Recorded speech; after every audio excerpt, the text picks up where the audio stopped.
नमस्कार दोस्तों, मैं हूं आपका दोस्त राज मोहम्मद और आप देख रहे हैं 4 विभाग न्यूज टीवी। आज हमारे 4 विभाग न्यूज टीवी में लोक जनशक्ति पार्टी के जिला अध्यक्ष राजकुमार दुबे जी मौजूद हैं।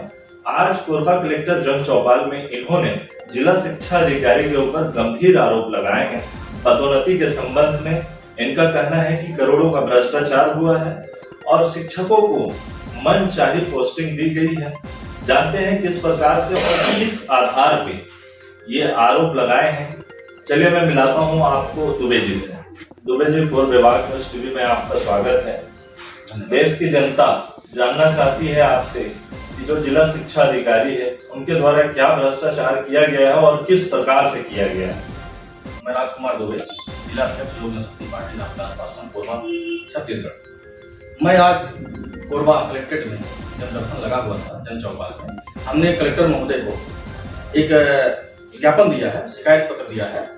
इसमें मेरे द्वारा यह आरोप लगाया गया है, प्रधान पाठक प्राथमिक शाला जिला कोरबा में जो पदोन्नति किया गया है और पदांकन किया गया है, इसमें भारी मात्रा में भ्रष्टाचार किया गया है।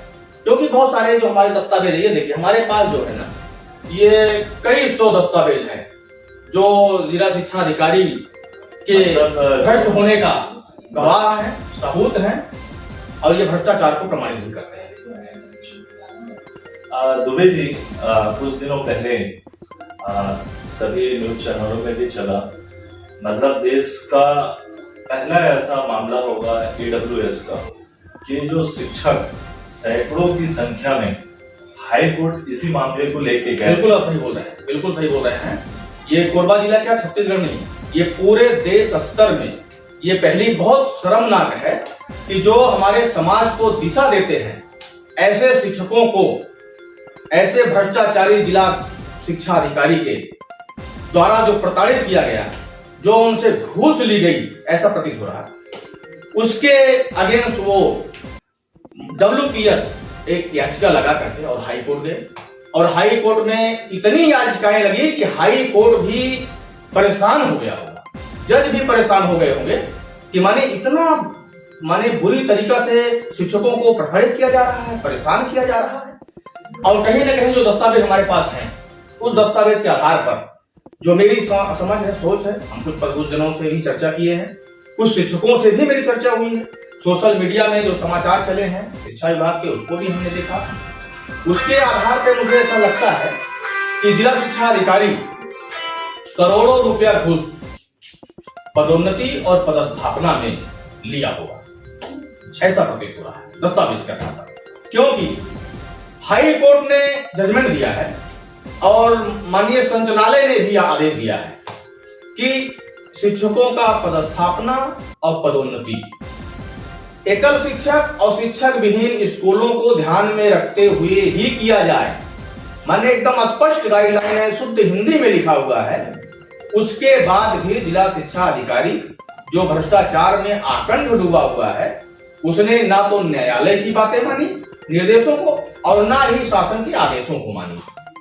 तो मतलब आपका कहना है कि जो जिला शिक्षा अधिकारी है उसको किसी का डर खौफ नहीं है?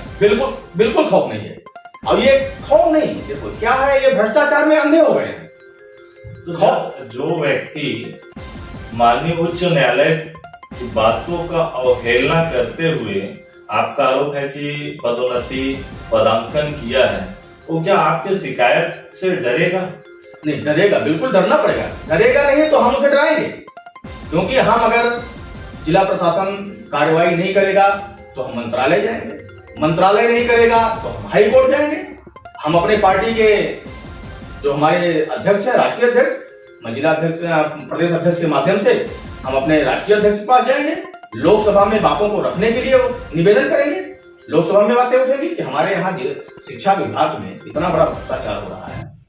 और सबसे बड़ी बात यह है कि 1145 शिक्षकों का पदोन्नति और पदांकन होता है, लेकिन जिले में 18 शिक्षक की नियुक्ति माने शिक्षक विहीन स्कूलों में नहीं कर पाते हैं। मतलब जो आपका कहना है कि 18 मतलब कोरबा जिले में 18 ऐसे स्कूल हैं जहां शिक्षक ही नहीं है। शिक्षक ही नहीं, तो क्या वहाँ राम भरोसे चल रहा है स्कूल? बिल्कुल राम भरोसे चल रहा है। राम भरोसे तो पूरी व्यवस्था चल रही है, लेकिन 18 जगह तो प्रमाणित हो गया है कि 18 जगह, लगभग दर्जनों से ज्यादा है, 18 जगह तो मानिए स्कूल में शिक्षक ही नहीं है। और जबकि संविधान ने माने बच्चों को एक अधिकार दिया, मौलिक अधिकार, शिक्षा पाने का अधिकार है। राइट ऑफ एजुकेशन में एकदम स्पष्ट लिखा हुआ है कि 14 साल से कम उम्र के बच्चों को निःशुल्क शिक्षा देना है, अनिवार्य रूप से शिक्षा देना है। लेकिन माने उस संविधान को भी इन्होंने दरकिनार कर दिया। और हमारी लड़ाई हुई है कि बच्चों के जो अधिकार है, मौलिक अधिकार है, जिन्होंने उसका हनन किया है केवल इसलिए कि उन्हें कमीशन दिया गया, उन्हें घूस दिया गया है, इसलिए उन बच्चों की पढ़ाई पर प्रभाव पड़ा है। उनके जो अभिभावक हैं उनको मानसिक तनाव हो रहा है कि बच्चे बिना अध्यापक के पढ़ रहे हैं। शर्म आनी चाहिए ऐसी व्यवस्था को। मैं तो भूपेश बघेल जी को भी आपके चैनल के माध्यम से ये बता देना चाहता हूं कि वो काका भले होंगे, लेकिन काका के भतीजे आज बिना शिक्षक के पढ़ रहे हैं स्कूल में, जहां शिक्षक ही नहीं है। ऐसे भतीजे, ऐसे काका को तो मैं कहता हूं शर्म आनी चाहिए।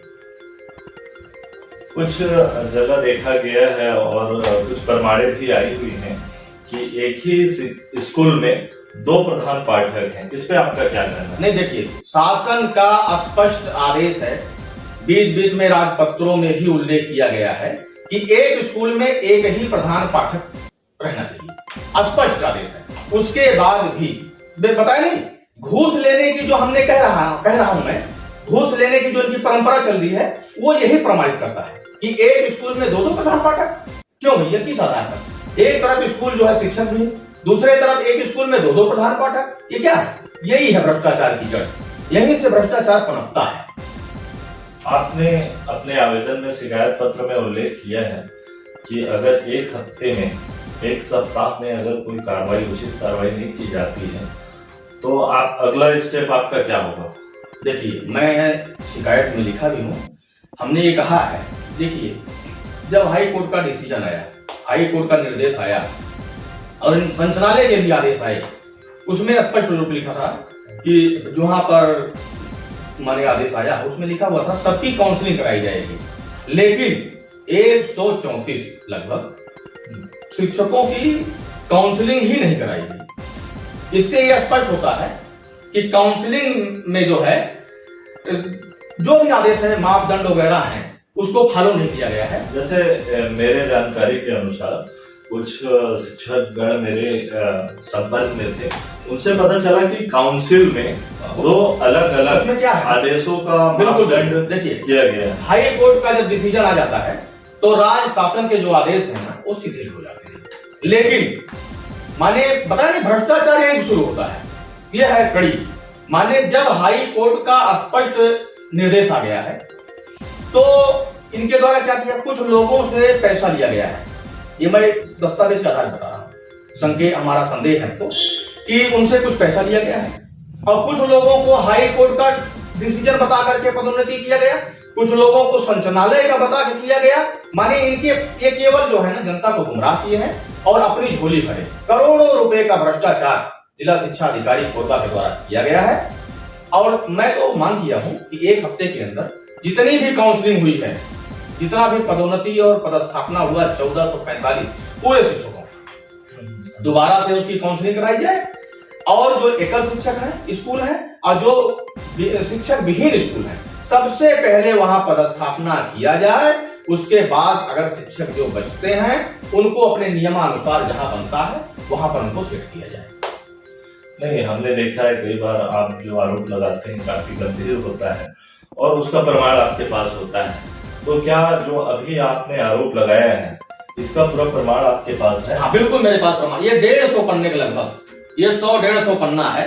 ये पूरा अधिकारियों के जो निकाले गए पत्राचार हैं, जो इनको शिकायतें मिली वो शिकायत है, कुछ समाचार पत्रों की कटिंग है और कुछ प्रबुद्धजनों के हमने जो जाना है, सीखा है, समझा है, उसके बीच में माने रेफरेंस है। और सबसे बड़ी बात है कि हाई कोर्ट के जजमेंट मेरे पास है। हाई कोर्ट के जजमेंट में एकदम बिल्कुल साफ सुथरा लिखा हुआ है। थोड़ा आप मेरे दर्शकों को दिखाएंगे क्या जो हाई कोर्ट का जजमेंट है? ये है, ये हाई कोर्ट का जजमेंट है, मैं सबको दिखा देना चाहता हूँ। ये हाई कोर्ट के जजमेंट में बिल्कुल साफ सुथरा लिखा हुआ है।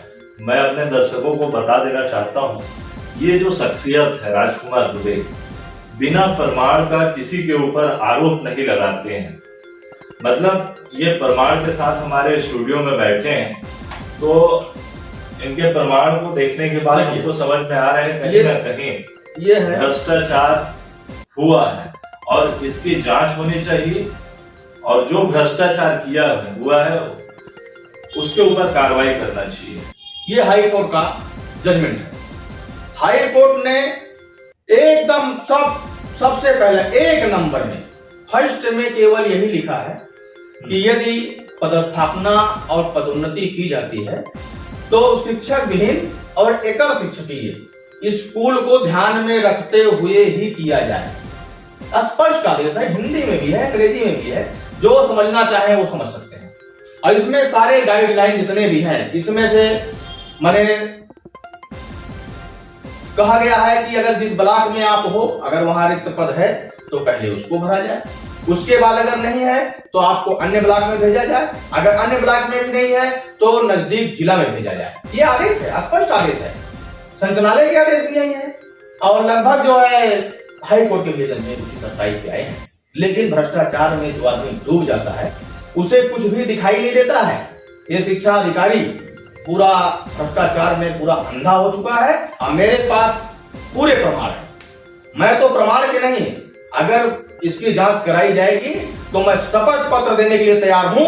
इसके जो बेईमानी इन्होंने किया है, जो लापरवाही किया है, जो बच्चों के मौलिक अधिकारों का हनन किया है, इसके परिपेक्ष में मैं शपथ पत्र देकर के जांच करवाने के लिए तैयार हूं। ये शपथ पत्र दे दूंगा कि अगर इनकी लापरवाही नहीं पाई जाती है, बच्चों के अधिकारों का हनन नहीं पाया जाता है, हाई कोर्ट के निर्देशों का पालन नहीं पाया जाता है, तो मैं मेरे को जो सजा देना चाहें दे सकते हैं। ये आप जो भ्रष्टाचार का आरोप लगा रहे हैं जिला शिक्षा अधिकारी के ऊपर, मेरे जानकारी के अनुसार मतलब एक समिति का गठन किया गया और काउंसलिंग के माध्यम से पदांकन किया गया, इस पे मतलब आपका क्या कहना है? देखिए, इनका काउंसलिंग जो है कैसे हुई, मुझे तो हंसी आती है इनके दस्तावेजों को देख करके। मेरे क्या हर किसी को हंसी आएगी कि जिस जिला शिक्षा अधिकारी के पदांकन पहले जो पूर्व में पदांकन किया गया था उस पर आपत्ति आई और कलेक्टर ने उस पदांकन की पूरे प्रक्रिया को ही निरस्त कर दिया। और संचालनालय का स्पष्ट आदेश है, अगर किसी प्रकार का भी पदांकन या पदोन्नति में किसी प्रकार की कोई त्रुटि पाई जाती है या वो गलत पाया जाता है, निरस्त किया जाता है, तो उसमें जो है जिला शिक्षा अधिकारी की पूरी भूमिका रहेगी, उसकी जिम्मेदारी रहेगी। लेकिन अब देखो, माने नीचे से ऊपर तक कितने भ्रष्ट बैठे हुए हैं कि जिनके कारण तत्कालीन कलेक्टर ने उस माने पदांकन की जो उनकी प्रक्रिया थी, पूरा सिस्टम था, उसको ही निरस्त कर दिया। और उसके बाद जब निरस्त किया तो कुछ शिक्षक लोग भक्ति हाई कोर्ट का शरण लिए और उसके बाद हाई कोर्ट का जजमेंट आया और उसके बाद हाई कोर्ट जजमेंट आया और संचालनालय कुछ आदेश आए तो उसमें स्पष्ट रूप से लिखा था कि सारे शिक्षक जितने भी हैं उनका काउंसलिंग कराना है। अब काउंसलिंग कैसे हुई? जिस आदमी के कारण पहली बार का पदांकन निरस्त किया गया उसकी कोई जांच नहीं कराई गई, वो व्यक्ति जिला शिक्षा अधिकारी स्वयं जो है एक कमेटी का गठन करता है और स्वयं अध्यक्ष बन जाता है और अपने आदमियों को, उसके कुछ आदमी हैं उनको ही वो सदस्य बना लेता है। 3 दिन की काउंसलिंग चलती है। 3 दिन के काउंसलिंग में जो मुझे जानकारी मिली है कि वो एक दिन तो गायब पूरा। अच्छा, काउंसलिंग में वो अध्यक्ष था ही नहीं और जो काउंसलिंग में और लोग बैठे थे एक्चुअली वो काउंसलिंग के पद पर कार्य करने लायक नहीं थे, क्योंकि उनके पास उतनी योग्यता नहीं थी कि वो इतने वरिष्ठ लोगों की काउंसलिंग करें। अब देखिए, काउंसलिंग की बात है, ये देखिए काउंसलिंग के लिए इन्होंने अपने हिसाब से गाइडलाइन तैयार कर ली। माने जो व्यक्ति भ्रष्टाचार में डूबा हुआ है, जिसके भ्रष्ट होने के कारण, त्रुटि करने के कारण कलेक्टर ने जो है निरस्त कर दिया पूरी सूची को इनके पदांकन की, वही व्यक्ति खुद जो है कमेटी बना लेता है और खुद जो है अध्यक्ष बन जाता है। और सबसे बड़ी बात देखिए, इनके जो अधीनस्थ संचालक है, सहायक संचालक, ठीक है ना, सहायक संचालक भ्रष्टाचार की सारी हदें पारे कर दी और इन्होंने शिक्षकों को इससे भी प्रमाणित होता है कि शिक्षकों से पैसा लिया गया और उन्हें कूपन बांटा गया कि तुम्हारी जो है आपकी पोस्टिंग पक्की कर दी जाती है। ये हम आपको दिखाना चाहता हूं आपके कैमरामैन को कि देखिए आप देख सकते हैं किस तरह जो है जो आरोप इनके द्वारा लगाया जा रहा है, कहीं न कहीं ये सब दस्तावेज देखने के उपरांत यही समझ में आता है कि कहीं ना कहीं भ्रष्टाचार। ये देखिए बकायदे सील लगा है, 14/10 का मामला है। सहायक संचालक जिला शिक्षा अधिकारी कोरबा, ये लिखते हैं श्री सुनील कुमार घोटे, इनको जो है शासकीय उत्तर माध्यमिक विद्यालय PWD रामपुर विकास खंड कोरबा, इनको माने यहाँ पदस्थ किया जा। मतलब ये कौन होते हैं भाई? ये कूपन बांटने वाले कौन होते हैं? इनको कैसे मालूम है जब काउंसलिंग होना है? ये काउंसलिंग है कि माने लोगों का ये फिक्स है कहां पर उनको नियुक्ति देना है, जहां उनका पदांकन करना है। ऐसे एक दो नहीं, दर्जनों हैं। एक दो मैं आपको दिखा देता हूं, आपके कैमरामैन को देखिए। ये कूपन जारी किया जा रहा है, माने ये कूपन का मतलब है कि पूरा पैसा उनसे ले लिया गया है। नहीं तो ऐसे कूपन जारी करने के क्या मतलब? और ये मैं नहीं कह रहा हूं, इसके पहले जो है इस समाचार पत्रों में छपा दिया, नव भारत ने इसको छपा दिया। इनके ऊपर आरोप पहले भी लग चुके हैं और आज हम दोबारा आरोप लगा रहे हैं। हमारे पास जो दस्तावेज है इसके आधार पर ऐसा लगता है कि इन्होंने जो इनको पैसा दिए, जिनको ये शंका थी कि हो सकता है पैसा देने के बाद मेरा पदांकन ना हो मनमर्जी के स्थान पे, तो उनको ये कूपन जारी कर दिए। अब इससे बड़ा भ्रष्टाचार का और कोई भी उदाहरण नहीं हो सकता है। और मैं चाहता हूं और मैं कलेक्टर महोदय से मांग भी कर लिया हूं कि जितनी भी काउंसलिंग हुई है टोटल 1145 शिक्षकों पे, सारी काउंसलिंग को निरस्त किया जाए, दोबारा से काउंसलिंग कराई जाए और जो शिक्षक विहीन स्कूल है उसमें और जो एकल शिक्षकीय है सबसे पहले उसको ध्यान में रखते हुए उन सीटों को भरा जाए और उसके बाद अगर शिक्षक बचते हैं तो अपने नियमानुसार रिक्त पदों पर उन्हें पदांकन दिया जाए। फिर आपने अपने शिकायत पत्र में उल्लेख किया है कि मतलब डबल प्रमोशन, तो ये डबल प्रमोशन का क्या मामला है? थोड़ा हमारे दर्शकों को आप बताएंगे? नहीं, ये सवाल आपने बहुत अच्छा पूछा और मैं आपको क्लियर कर देना चाहता हूं कि डबल प्रमोशन कैसे हुआ। जब पहली बार जब इनकी पदोन्नति और पदांकन किया गया तो उसको कलेक्टर महोदय ने जो है निरस्त कर दिया और जब उसको निरस्त किया तो कुछ शिक्षक लोग जो है हाई कोर्ट चले गए और हाई कोर्ट जा करके याचिका दायर किया। उस याचिका में उन्होंने कहा कि हम प्रधान पाठक हैं और जब उन्होंने हाई कोर्ट में कह दिया हम प्रधान पाठक हैं और जब हाई कोर्ट में ये मामला विचाराधीन था, उसी समय जिला शिक्षा अधिकारी के द्वारा ये देखा गया कि हो सकता है कि हाई कोर्ट से हमारे विरुद्ध कोई आ जाए निर्णय, तो उन्होंने चालाकी किया और वो चालाकी आपको मैं दिखाता हूं। ये है चालाकी, मैं आपके कैमरामैन को दिखाता हूं कि इसको देखें। इसमें कार्यालय संयुक्त संचालक शिक्षा संभाग बिलासपुर, उन्होंने जो है कुछ प्राथमिकताएं जो है क्रम में निर्धारित किया है, जिसमें 8 नंबर क्रम में है।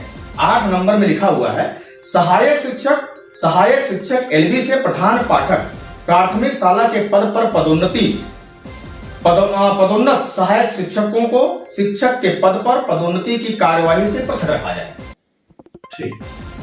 जब संयुक्त संचालक ने यह कह दिया है कि जो प्रधान पाठक बन गए हैं उनको जो पदोन्नति करना है उससे अलग रखा जाए, लेकिन अब चूंकि जो हम संदेह है कि इन्होंने घूस ले लिया है और घूस लेकर के मन मुताबिक उनको जो है जगह पर भेजा है, तो कहीं ऐसा ना हो कि कुछ अलग डिसीजन आ जाए, इसलिए इन्होंने जब प्रस्ताव जेडी को भेजना हुआ तो इन्हीं प्रधान पाठक पहले हो चुके थे और उन्होंने जाकर के हाई कोर्ट में कहा भी है लिखित रूप से दस्तावेज। ये देखिए, जैसे इसमें हम दिखाएंगे आपको, हरिओम शर्मा जी हैं। ये हरिओम शर्मा जी हाई कोर्ट में दस्तावेज पेश करते हैं और उसमें लिखते हैं कि मैं हेडमास्टर हूं जी। और जब ये हेडमास्टर हैं तो और सहायक संचालक भी कह रहा है कि इनको अलग रखा जाए, उसके बाद भी इनके द्वारा प्रस्ताव भेजा जाता है जेडी को कि इन सहायक शिक्षकों को शिक्षक बना दिया जाए। ऐसे सुनने में आया है शायद वो शिक्षक बन भी गए हैं, तो एक ही समय में इनको प्रधान पाठक बना दिया जा रहा है, और जब इस पे जो है कोर्ट में संवेदन मतलब मामला विचाराधीन है, उसी समय बीच में, ताकि पैसा वापस ना करना पड़े घूस का, ऐसा मुझे मालूम है, इसीलिए चालाकी करते हुए इनके नामों का प्रस्ताव जेडी को भेजा जाता है, और जेडी को भेज करके कहा जाता है कि इनको सहायक शिक्षक से शिक्षक बना दिया जाए। ये मेरे पास दस्तावेज है, उसके पूरे प्रमाण हैं। और मैं ये आपको बता देना चाहता हूं, जो जितना हमारे पास प्रमाण है, मुझे ऐसा लगता है कि इसमें जांच होगी ना, जिला शिक्षा अधिकारी की जितनी भी काली करतूतें हैं भ्रष्टाचार की, वो दर परत खुलेंगी और जनता को दिखेगा, और हमारे जो सम्मानीय मुख्यमंत्री काका जी हैं उनको भी दिखेगा कि भतीजों को कैसे पढ़ाई करवा रहे हैं, और भाइयों को जो शिक्षक के रूप में हैं उन्हें कितना परेशान किया जा रहा है। तो महोदय, मैं मेरे जानकारी के मुताबिक जो पीड़ित है, कई शिक्षकों ने शिकायत किया, उसके उपरांत भी कोई कार्रवाई नहीं हुई, तो क्या लगता है कि आपके दिए हुए आवेदन पत्र पे कार्रवाई होगी? देखिए, मैं बता रहा हूँ, इसके पहले कुछ शिक्षक लोग जो है इंडिविजुअल, मैंने स्वयं में अकेले जा करके और आवेदन लगाए हैं, क्योंकि वो उसी विभाग में कार्यरत हैं और अभी आगे चल के 62 साल तक उनको उसी उम्र तक जो है वहां पर रहना है, उनको नौकरी करना है। इसलिए कहीं ना कहीं वो कुछ माने बीच में डिफरेंस छोड़ते हैं कि डायरेक्ट अटैक न किया जाए विभागों पर, क्योंकि अंजाम उसका जो है गलत जाएगा, संदेश भी गलत जाएगा। लेकिन मैं आपको बता देना चाहता हूं, हमने कलेक्टर के माध्यम से ये मांग किया है और अपने आवेदन में कहा भी है कि चूंकि हमने जो दस्तावेज देखा है उसके आधार पर भ्रष्टाचार हुआ है, मनी लॉन्ड्रिंग का मामला भी बनता है, इसलिए हमने कहा है कि इसकी जांच anti corruption bureau ACB Raipur, आर्थिक अन्वेषण ब्यूरो ईओडब्ल्यू रायपुर और एनफोर्समेंट डायरेक्टरेट जो सेंट्रल गवर्नमेंट की ईडी है, वो रायपुर में कार्यालय खोल के बैठी है, उनके द्वारा जांच कराई जाए, ताकि जांच जो है वो निष्पक्ष हो सके और माने कार्रवाई भी सुनिश्चित हो सके। और हम इसको लेकर के अगर 1 हफ्ते तक ये कार्रवाई नहीं करते हैं तो हम ये सारे दस्तावेज को एंटी करप्शन ब्यूरो, आर्थिक अन्वेषण ब्यूरो और एनफोर्समेंट डायरेक्टर ईडी को स्वयं जाके सौंपेंगे। मतलब आप रायपुर स्वयं जाके सौंपेंगे? बिल्कुल सौंपेंगे, और जब तक कार्रवाई नहीं हो जाएगी तब तक हम इस जो हमारे बच्चे हैं जिनके मौलिक अधिकारों का हनन हुआ है, हम उन्हें उनका अधिकार दिलाते ही रहेंगे। और विभाग न्यूज टीवी इस पूरे विषय को शिक्षकों एवं जनहित के लिए उठाया है। आगे भी 4 विभाग न्यूज टीवी हम आप सभी शिक्षक साथियों एवं जन समुदाय के लिए भ्रष्टाचार के खिलाफ आवाज उठाते रहेंगे। 4 विभाग न्यूज टीवी से जुड़े रहने के लिए 4 विभाग न्यूज टीवी को लाइक और सब्सक्राइब करें। धन्यवाद।